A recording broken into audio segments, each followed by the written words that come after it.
Saturday's loss at USC dropped Washington State to 4-2 on the season. The loss also has Washington State losing votes in the latest AP Top 25 poll. But what hurts the most moving forward are injuries to two key players, running back Nakia Watson and wide receiver Renard Bell. We're going to be without Renard and Nakia for some time.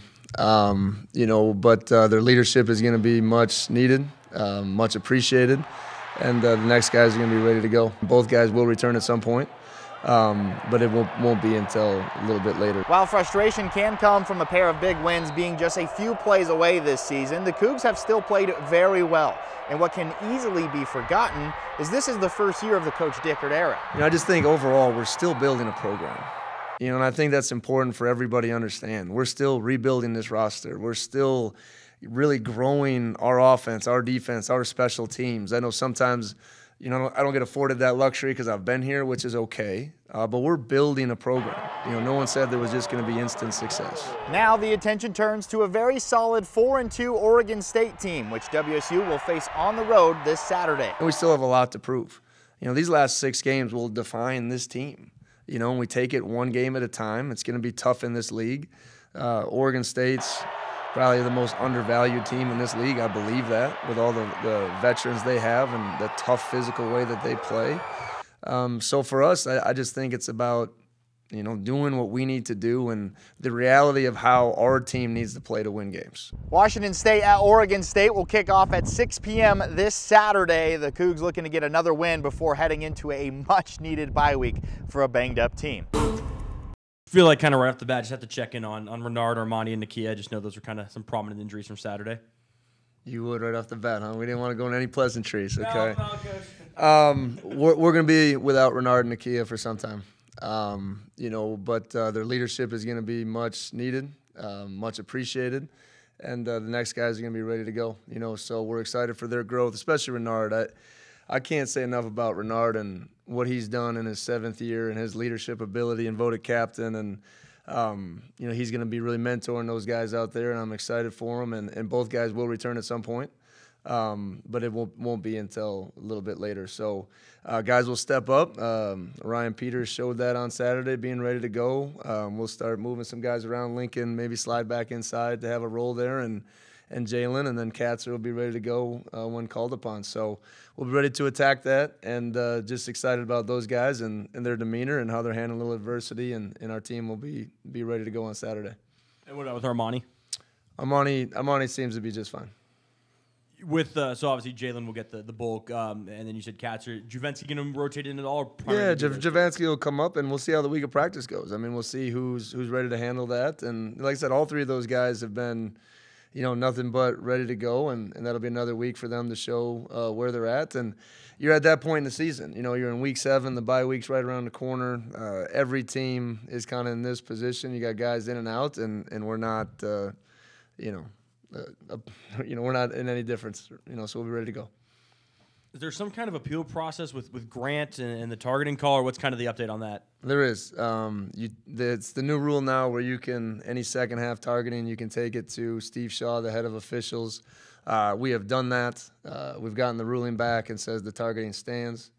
I think it's a rule that needs to be looked at. As a defensive coach, I understand the rule, right? The crackback rule when we protect offensive players. Why can offensive guys come back on a screen and just lay people out? As I see it, a guy that's almost sacking the quarterback. But that's the ruling, and that's what's going to happen. And Falili will probably get the start, and just excited about his progress and all the work that he's put into to get to that point. So next man up, and we'll be ready to go. Falili's, are you shifting somebody inside and Falili starting? We're still sorting that out, but Lili, I think, has been the guy that has earned some reps and some looks, and we're excited. But Quinn was ready on Saturday. Brock Dew will be in that mix, so we'll look at a lot of different guys, but excited with what Lili can really bring to the table, and he's worked his tail off to get to this point. And how about that at the running back spots? Obviously, expect Jenkins to kind of get the bulk of the load there, but is it probably Katzer behind him, or how do you? Yeah, right now it's Katz, and like I said, Juvensky will be back in the mix, and D-Payne will be ready, and like I said, those guys are bulldogs. They've done everything we've asked them to do, and this will be no different. But Jalen can't play the whole game. right? We know that, and his role has been increasing each week to get to this point where he's ready to be the starter and the main guy. Excited for his growth and what he's brought to the table each and every week, and that's a credit to him being ready as a true freshman, and credit to Coach Ottawaya and Coach Morris on developing him and making sure he's ready to go. And at this midway point of the season, is there any areas you would say of the game that you feel you guys are maybe ahead of schedule, maybe behind schedule, or a little bit on par? Well, I just see there's so much growth, and I don't think that's a bad thing. I just think we're still, I just think overall we're still building a program. And I think that's important for everybody to understand. We're still rebuilding this roster. We're still really growing our offense, our defense, our special teams. I know sometimes, I don't get afforded that luxury because I've been here, which is okay. But we're building a program. No one said there was just going to be instant success, right? So I'm excited about where we are. More importantly, I'm excited about the mindset of our guys. They came in this morning ready to learn and get better. We got beat by a really good team. We just made some uncharacteristic mistakes in that game, and you can't beat a top 10 team on the road doing those things. Credit to USC. But also a lot of learns from that tape to say, hey, this was just not being disciplined to executing in those moments, right, in critical moments, right, defensively, third downs, offensively, just sustaining some negative plays, some protection stuff. So it's been a culmination of a lot of different things. And like I said, that excites me. I know you get 6 games in, and there's a lot of things to work on, and some people are going to panic about that. That's why we got Coach on our sleeve, right? That's why I challenged our staff to say, hey, it starts with us. We set the message, we set the mindset. Let's go out and attack each and every week, but we can grow in so many areas. So, Colton, I just don't think there's just one. I've been happy the last 2 weeks with the defense's response, right? They've been a lot cleaner. We've controlled the explosive pass game, which that was an explosive team we played. But there's so much on both sides of the ball that we can learn and grow from, and we have to make special teams our advantage, which we didn't have a chance to do last Saturday. On that, a little bit of a broad question. Anything about the team that surprised you through 6 weeks? Like I said, I don't know if anything just purely surprised, because I felt like we could be a good team, and I don't care what anybody else thinks, right? I know the trust and the mindset of the locker room, and we still have a lot to prove. These last 6 games will define this team, and we take it one game at a time. It's going to be tough in this league. Oregon State's probably the most undervalued team in this league. I believe that, with all the veterans they have and the tough physical way that they play. So for us, I just think it's about, doing what we need to do and the reality of how our team needs to play to win games, right? I think that's just the biggest target we missed on Saturday. We have to be clean. We have to be tough. We have to be disciplined, right? And we just didn't see some of those things, and that's what we'll address as coaches. Coach, your team was missing a lot of energy, especially during the second half. How do you push your team to be more juiced up, like on the sideline or energized? That's a tough question. I didn't feel that. I think that's your opinion. We came out of the half and got a 3 and out, right? I felt that's good energy. That's maintaining. We didn't do what we wanted to do offensively. Went back and got another 3 and out. Part of it is making plays. Part of it is leadership. Part of it is playing through adversity, so that's your opinion. I thought our guys were ready to play. They had energy. They had some focus. I thought it was a very emotional game. It really was. There was a lot of highs and lows and adversities and some situations maybe we felt didn't go our way, right? So I think there was a lot of things that we had to stay the course. But I definitely don't think we had bad energy. And then you have a lot of packages for your defense and for your defensive line, especially the front 7. How many packages do you have, and can you go into any detail about them? Well, I think you probably see us rotate more than a lot of people. Some of that to slow the other offense down, but also to get our best athletes on the field at one time, and that's always a game of whether people are going to allow you to do it. But it's, when we call it our cheetah stuff, we get 4 defensive ends in. We call it Jaguar when we have 3 defensive ends in. So we try to do as much as we can package-wise to try to put our best guys out there in situations where they can go make plays, right? I think as a coordinator, as a coach, you got to put yourself, you got to put your players in the best position that they can go be successful, right? So the best part I love about it is there's no complaining, right? When the D tackles come off, they know who's supposed to be out there. But then when it's their time to go stuff the run like it will be this week, They know we need each and every one of those guys in there. So I just think it's less packaging and more understanding of what we need to do to have our best players in positions to make plays. How do you correct penalties? How do you discuss discipline with your team about the 11 penalties? Well, there's a couple things. First off, penalties to me are in two different categories, okay? There's pre-snap and post-snap penalties. 100% we control those, okay? We want 0, right? To have 3 offsides penalties on defense is unacceptable and unsportsmanlike with a new rule pulling a guy off. Okay, we had some false starts.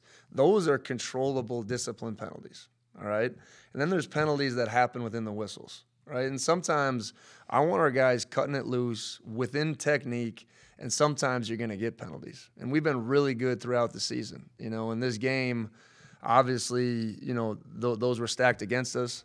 I've never sent in this many plays to get evaluated, and just get rulings on since I've been here.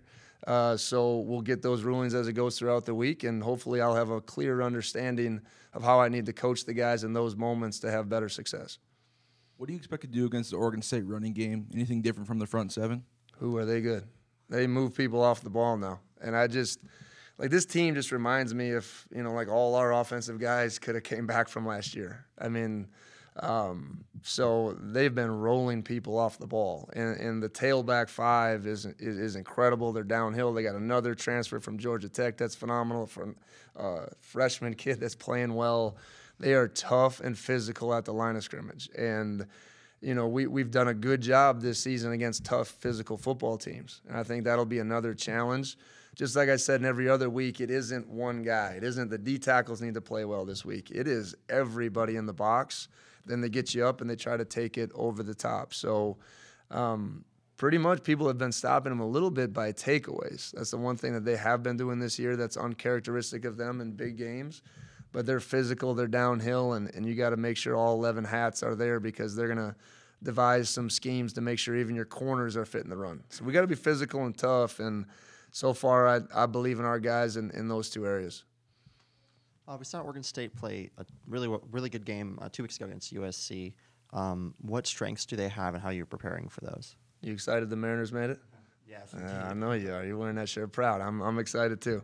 I just think the biggest thing is this is a good football team. I mean it. I feel like they're the most undervalued team in the Pac-12. Just how veteran they are, how well coached they are, how physical they are. And they played a heck of a game against USC at home. They're tough to beat there. Okay, and we have to go there in a unique situation with half of the stadium not being built. But at the end of the day, it's going to be a ruckus crowd. It's going to be their homecoming, and it's going to be a physical game. I think they play physical. Defensively, I think they've been really good. I haven't seen every secondary in the league, but I know this. I think it's one of the top secondaries we've played. I think their corners are great, and they got great length, and they're being really good playmakers. So it's going to take a big challenge to go into their place and get the win. And one with the bye week hanging out there, it's an important 1-0 this week to leave it all out there as we get into a much-needed rest week as we get to week 7 and 8 in the season. And with this being only the second road trip that you just completed, did you feel the road trip routines you spoke about last week were well done? Yeah, absolutely. We travel in first class, and I think our guys know the mentality of what we're trying to do. And, I think this will just be another week to stay on that routine. Coach, speaking on Oregon State a little bit more, they seem like a pretty well-balanced team. Is there any specific spot that you think you guys need to play well in as a key to win this game? Who's going to win the line of scrimmage? Number one, first and foremost. And I think that's what they hang their hat on, and we need to make sure we're prideful about that too. I think it's on both sides of the ball. I don't say that just from a defensive to offensive perspective, right? Our offense has to control their front and allow Cam to have time and open up some seams in the run game because that's going to lead to a lot of our success. So when we sit here next week or whenever we get back together, whoever wins that line of scrimmage will have a big advantage to winning this football game. You touched on a little bit, Coach, how, you kind of look back and say, hey, we still are in a rebuild here. Can't kind of be lost with the way you guys have played against these top teams in the country. Was this game, this loss, potentially like a reset of, hey, we're still a good team, but we're building something here? It's definitely not a reset. It's just an understanding of where we need to be, right? And I've said it a long time ago, right? It's about re-energizing and just rebuilding this program into where we feel it can be. And we feel like we're scratching the surface.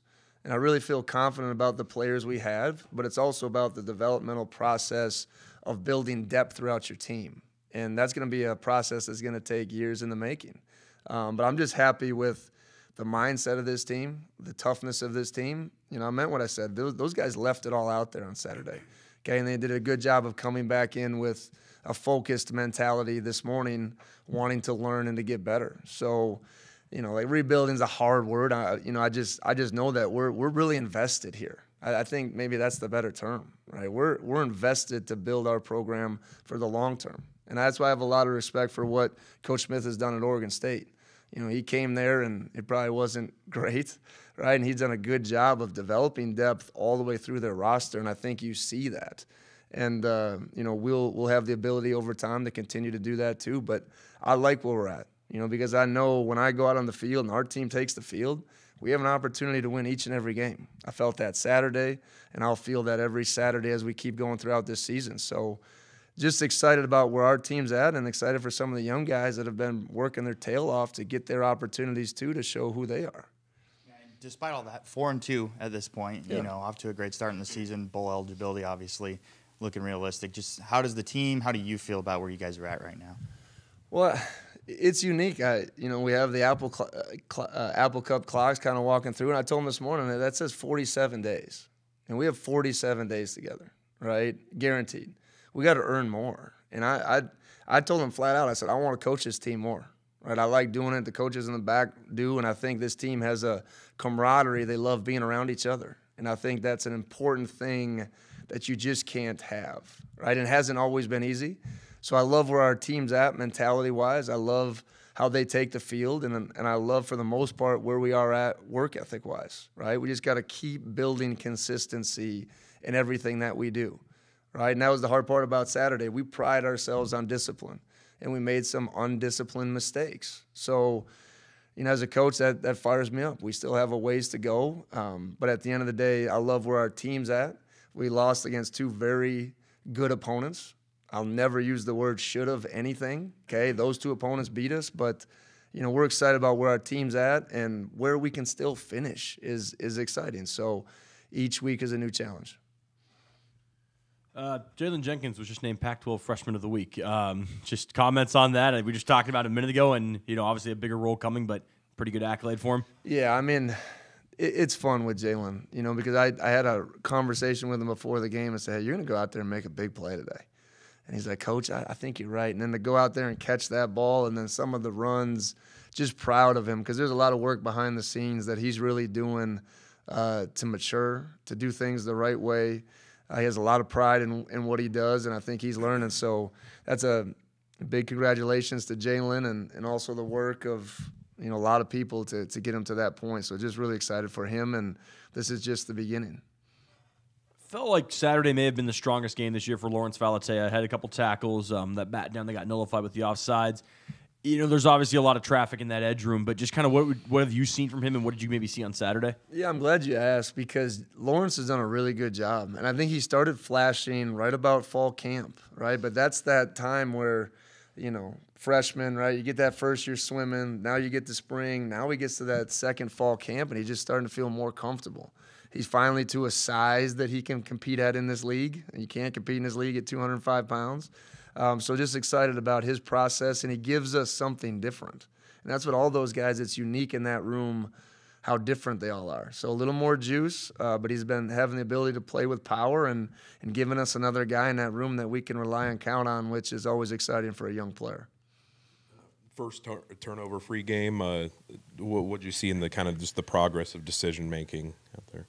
Yeah, I mean, I just think it was something that we've talked about, something that we've emphasized. You know, you love the one right before the end of the half, make sure Jalen takes care of that ball. But at the end of the day, it's a step in the right direction. You know, and I just want to make sure we're not running with two hands in the open field because we're so worried about it, or Cam's thinking about it. I thought he played a clean game, and, you know, when the opportunities presented, he took chances down the field, and that's still the way we want to play. I think on the flip side of all that, you know, we need to get back to taking the ball away, you know, because you know, sometimes those come in bunches and they have highs and lows, and we're not coaching it any different. We just need to go out there and make some of the plays because it's the momentum, it's the energy, it's the short fields that we can create, and I think that's the biggest thing that we just need to make sure as a team somehow we're on pace with that. So what do you think about the O-line on Saturday, and how could you strengthen that, perhaps? Well, I think the O-line, you know, is consistently getting better, you know, even if it's just small increments as we keep moving forward. This is probably 2 games in a row where we kind of came out and didn't play exactly where we could have to start, and I thought they did a good job settling in, but I thought we handled a lot of the movements and a lot of the disruptions. You know, we just got to be a little bit cleaner in the drop back pass game, you know, so those guys are working hard to do it. It was a challenge when Grant went down, and we'll be ready to go this first half without him, and he'll be energized to come back in the second half of this game. So we've talked about it in the past, but speaking of turnovers, what goes into creating turnovers? And I guess is there any renewed focus this week on that? Yeah, I mean, it's just sometimes as a coach, too, you talk about taking care of the ball, everyone gets all tight, right? Sometimes you talk about you have to take the ball away, everyone gets tight. We need to play with technique. We need to cut it loose, and we need to make sure we're playing with max effort, right? That's how those things happen, and they'll come back to us. Like I said, I've been really happy with how much we've controlled the vertical pass game, right? So, you know, those opportunities sometimes, if they don't take it down in the field on you, don't present it. But we need to get back and really ripping and stripping at the football. But cutting it loose within technique and playing with max effort, that's always been our success, and that'll continue to be our focus as we go into this Oregon State game, who, you know, same thing, has turned it over a little bit more than they normally have in the past game. But at the end of the day, they're very good with the football.